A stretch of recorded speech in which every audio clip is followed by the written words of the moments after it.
नारद जी कहते हैं मैं बड़ा परेशान हो गया कि क्या विरक्त क्या गृहस्थ, सब जगह गड़बड़ चल रहा है। छोड़ो झंझट, चलो वृंदावन धाम में यहीं चल के राधे राधे करेंगे। इसलिए मैं सब प्रपंच छोड़ के वृंदावन धाम आ गया। पर वृंदावन में भी एक विचित्र आश्चर्य हमने देखा महाराज, वो भी सुन लो। सुनाओ बाबा। एका तु तरुणी तत्र निषन्ना खिन्न मानसा। जमुना जी के तट पर एक युवती सिर पकड़ के रो रही, दो बुढ़े उसके सामने बेहोश पड़े, कई देवियां उसको घेर के बैठी, कोई पानी पिला रही, कोई हवा कर रही। उसके रोने की आवाज़ सुन के मुझे दया आ गई। मैंने कि कौन है ये, क्यों रो रही है, चलो चल के देखते हैं। मैं उसके पास गया तो उसने मुझे प्रणाम किया। मैंने उससे पूछा, देवी जी आपका परिचय, क्यों रो रही हैं आप? तब उस देवी ने कहा, अहम भक्ति रीति ख्याता इमौ में तनयौ मतौ ज्ञान वैराग्य नामानौ काल योगेन जर्जरौ। मेरा नाम है भक्ति देवी और ये दोनों बुढ़े मेरे बच्चे हैं, इनका नाम है ज्ञान और वैराग्य। अब नारद जी आंख फाड़ के देखे, हे भगवान, 20 वर्ष की माता जी और 90 साल के बेटा हमने पहली बार देखे। ये बुढ़े दोनों तुम्हारे बच्चे हैं? बोले हाँ महाराज, यही तो रोना है। मैं जवान बैठी हूं और मेरे बच्चे दोनों बुढ़े हो गए, देखो बेहोश पड़े, होश में ही नहीं। मैं दक्षिण भारत में पैदा हुई, कर्नाटक में बड़ी भई, महाराष्ट्र में पली, पर कई प्रदेशों में पाखंडियों से पीड़ित होकर के मैं बच्चों को लेके इधर उधर भगी। और बच्चों को लिए भागती भागती मैं जैसी वृंदावन में कदम रखी तो जाता हम तरुणी। इस पवित्र भूमि में कदम रखते ही मैं तरुणी हो गई, युवती बन गई। और भगवान जाने क्या हुआ, मेरे दोनों बच्चे यहाँ आके बेहोश हो गए, बुढ़े हो गए। भगवत पलितौ, बगुले की तरह बिल्कुल सफेद पड़ गए, शरीर में रक्त दिख ही नहीं रहा। इन बच्चों की हालत देख देख करके मुझे रोना आ रहा है कि अब मैं कहाँ जाऊं। मेरे बच्चे यदि स्वस्थ नहीं हुए तो इदम स्थानम परित्यज्य विदेशम गम्यते मया, इस भूमि को भी छोड़ के मैं कहीं प्रदेश भाग जाऊंगा।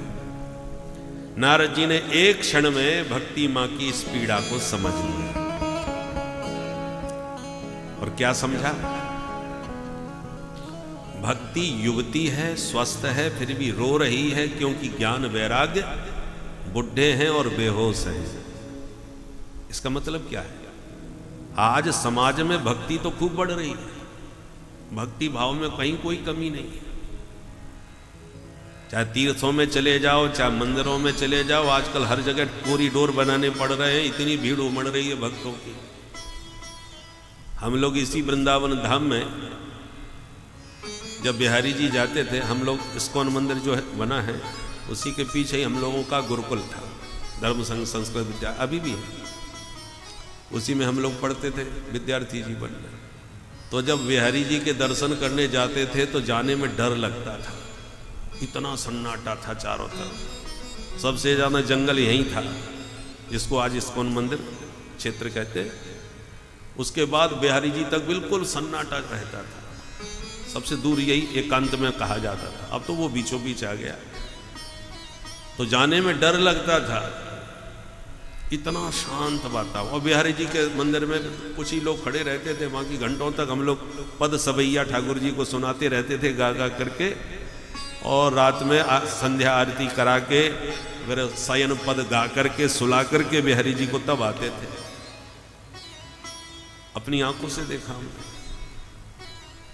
परंतु अब भी जाने में डर लगता है।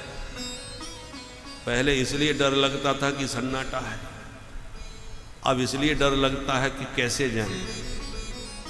इतनी भयंकर भीड़ महाराज के बिहारी जी में घुस जाओ, फिर निकलने की जरूरत नहीं, अपने आप ही निकल पड़ते हैं। बोलो राधे राधे।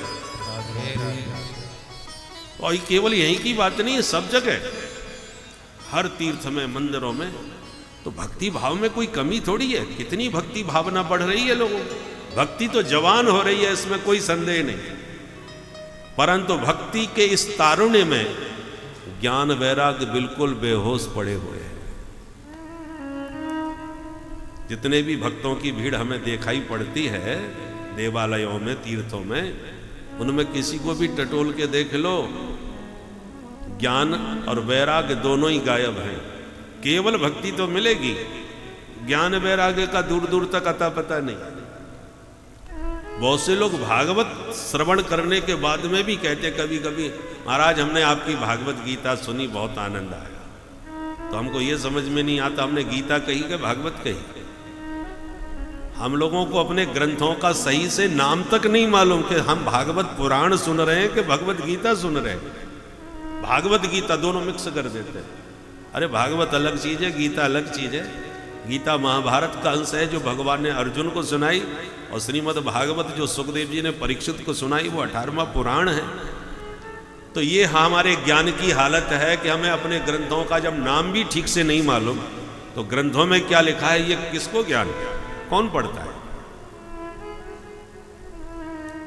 और वही हालत हमारे वैराग्य की है, किसी को फुर्सत नहीं। नौनते लकड़ी में लोग इतने व्यस्त हैं कि अपने धर्म पर विचार करने का, शास्त्र चिंतन करने का, सत्संग का, ईमानदारी से सत्संग करने का समय नहीं है। इसलिए वैराग्य की भी कमी है और ज्ञान की भी कमी है। इसलिए ज्ञान वैराग्य तो बिल्कुल बेहोशी में पड़े हैं, सिर्फ भक्ति तरुण दिखाई पड़ रही है। ये चिंता नारद जी को हुई। ओहो, ये तो ठीक बात नहीं है। बोलो राधे राधे। राधे राधे। नारद जी ने कहा देवी आप बिल्कुल दुखी मत होइए, मैं नारद आज प्रतिज्ञा करता हूं कि जन जन में मैंने तुम्हें स्थापित नहीं करा दिया तो मैं हरि का दास न कहलाऊं। तदा ना हम हरेर दासो लोके त्वाम न प्रवर्ताई। ये प्रतिज्ञा कर डाली नारद जी। और कहा देवी दुखी मत होना। सतयुग, द्वापर, त्रेता, इन 3 युगों में तो आप बड़े आनंद से रही, पर अब आ गया है कलयुग। ये बहुत खतरनाक युग है। बरसे बरसे क्रमात् जाता मंगलम नापि दृश्यते। थोड़ा बहुत जो सत्संग और सत्कर्म आपको दिखाई पड़ रहे हैं आज, धीरे धीरे ये भी विलुप्त हो जाएंगे। जो जो कलयुग बढ़ेगा ये भी देखने को नहीं मिलेंगे, सुनने को नहीं मिलेंगे।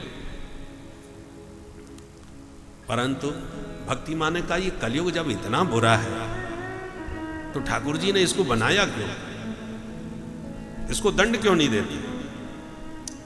नारद जी ने कहा देवी कलयुग बुरा तो है पर इसमें एक विशेषता भी है। क्या विशेषता है?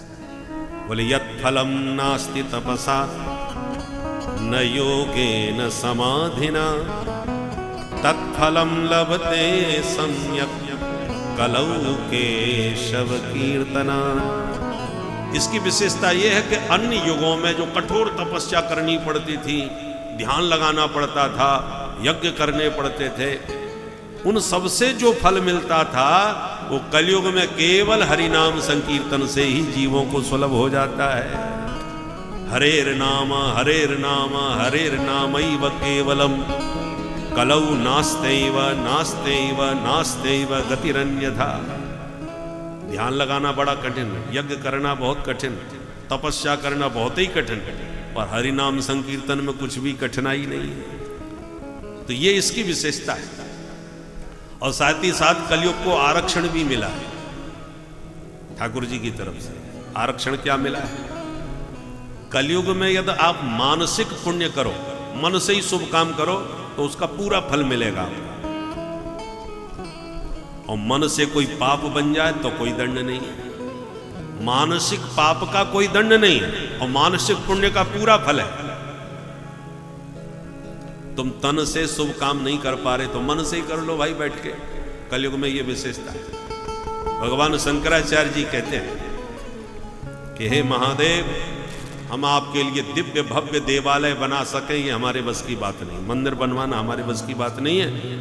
इसलिए भोलेनाथ मैंने तो इस शरीर को आपका ही मंदिर मान लिया है और शरीर रूपी मंदिर में आत्मा के रूप में मैंने आपको बैठा लिया है, बुद्धि के रूप में माता पार्वती जी को बैठा लिया है, और जो मेरे पंच प्राण हैं यही आपकी पंचायत है। श्रृंगी भृंगी नंदी जो हैं वो आपके पंच प्राण शरीर में जो हैं वो आपका गण है। और मैं आपकी पूजा कैसे करता हूँ? बोले दिन भर में जो खाता पीता हूँ यही सब आपके पूजन की सामग्री है जो इस मंदिर पे चढ़ाता रहता हूँ। दिन भर में जो बातें करता हूं यही आपके स्तोत्र पाठ है जो स्तुति कर रहा हूं, और दिन भर में जो घूमता फिरता हूं यही आपकी परिक्रमा लगाता रहता हूं, और तान दुपट्टा से जब रात में सो जाता हूं तो यही आपके लिए समाधि है। इसलिए इस शरीर से मैं जितने कर्म करता हूं भोलेनाथ वे सारे कर्म आपकी ही आराधना है। कितना बढ़िया, हद लगे ना फिटकरी रंग चौखाई आवे, करना धरना कुछ नहीं, केवल मन से ही ठाकुर जी की मानसिक पूजा कर लो। आत्मा त्वं गिरिजामति सहचरा प्राणा शरीरम गृहम पूजाते विषयोपभोग रचना निद्रा समाधि स्थिति संचार पदयो प्रदक्षिण विधि स्तोत्राणि सर्वा गिरो यद यद कर्म करोमि तत्तदखिलम् शंभो तवाराधनम्। यद यद कर्म करोमि, मैं जितने भी कर्म करता हूं हे शंभो तवाराधनम, भोलेनाथ सब आपकी आराधना। अब इसमें क्या खर्चा लगा बोलो? तो मन से नहीं, तन से नहीं कर सकते तो मन से ही करो। नहा धो करके 10 मिनट को बैठ जाओ, चाहे बद्रीनाथ चले जाओ, चाहे रामेश्वरम चले जाओ, मनी राम जी को जाने में कहीं देर नहीं लगती, और मन से ही ठाकुर जी को दूध दही घी खूब चकाचक चढ़ाओ, उन्हीं से नहवाओ, और फिर 56 प्रकार के व्यंजनों का नित्य भोग लगाओ, बढ़िया हीरों का हार पहनाओ, 1 रुपया भी खर्च नहीं होना, ना आना ना जाना, और पूरी पूजा विधि विधान से हो जाएगी और पूरा फल मिलेगा। ये कलयुग का चमत्कार है, अन्य युगों में ये चमत्कार नहीं था। मानस पुण्य होए नहीं पापा। इसी गुण पर रीझ करके परीक्षित ने भी इस कलयुग को छोड़ा था, और इसी गुण के कारण ठाकुर जी भी सब सह लेते हैं। बुराइयां हैं तो एक अच्छाई भी तो है इसमें, परंतु जैसे ऊसर भूमि में बीज बोने से बीज ही बर्बाद हो जाता है, फसल बढ़िया नहीं होती, उसी प्रकार से गुण तो बहुत बढ़िया है इसमें, परंतु कलयुग में दोष इतने ज्यादा हैं कि उन दोषों में ये गुण विलुप्त हो जाता। किसी को कितना भी नाम की महिमा सुनाओ, बोले राम राम जपने से क्या होगा, बुद्धि में बात ही नहीं बैठती, विश्वास जमता ही नहीं है। सुलभो भगवन नाम जिह्वा च वसवर्तनी तथापि नरकम यान्ति किमाश्चर्य मतः पर। ठाकुर जी का नाम कितना सुलभ है, और जिह्वा भी तुम्हारे पास है जिससे आप बोल सकते हो, गूंगे बहरे नहीं हो, और फिर भी हम लोग नाम का आश्रय न लेकर के दिन रात पापाचरण में नरकों में जा रहे हैं, जन्म जन्मांतर नरकों की यातना भोग रहे हैं। इससे बड़ा आश्चर्य, बीज जैसे ऊसर भूमि में बर्बाद हो जाता है, ऐसी भगवान नाम की जो जितनी महिमा कलयुग में है, पर कलयुग के प्राणियों की बुद्धि में ये जमती ही नहीं है बात, इसलिए सब व्यर्थ बीज जा रहा है। परमा आप बिल्कुल दुखी ना हो, मैंने आपको वचन दिया है जन जन में आपको स्थापित करके रहूंगा, ये मेरी प्रतिज्ञा है। इतना सुन करके तो भक्ति माँ गदगद हो गई, प्रसन्न चित्त हो गई, नारद जी की स्तुति करने लगी। नारद जी आपकी सदा जय हो, सदा जय हो, सदा जय हो। जयति जगति माया यस्य काया नभस्ते, जयति जगति माया यस्य काया नभस्ते। वचन रचन में कम केवलम चाकलैया, वचन रचन में कम केवलम चाकलैया। ध्रुव पदमपि यातो यत्र पातो ध्रुवोऽयम्, ध्रुव पदमपि यातो यत्र पातो ध्रुवोऽयम्। सकल कुशल पात्रं ब्रह्मपुत्रं नतास्मि, सकल कुशल पात्रं ब्रह्मपुत्रं नतास्मि, ब्रह्मपुत्रं नतास्मि, नतास्मि। जयति जगति माया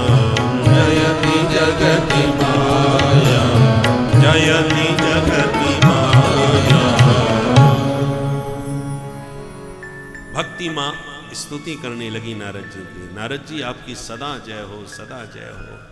आपके वचनों पर विश्वास करके कयाधु पुत्र प्रहलाद भक्तों में शिरोमणि हो गए, भक्तराज बन गए। आपके ही बताए हुए मार्ग पर चल करके ध्रुव जी महाराज ध्रुवतारा बन गए, आकाश में दैदीप्यमान हो गए। ध्रुव और प्रहलाद दोनों ही नारद जी के चेला हैं।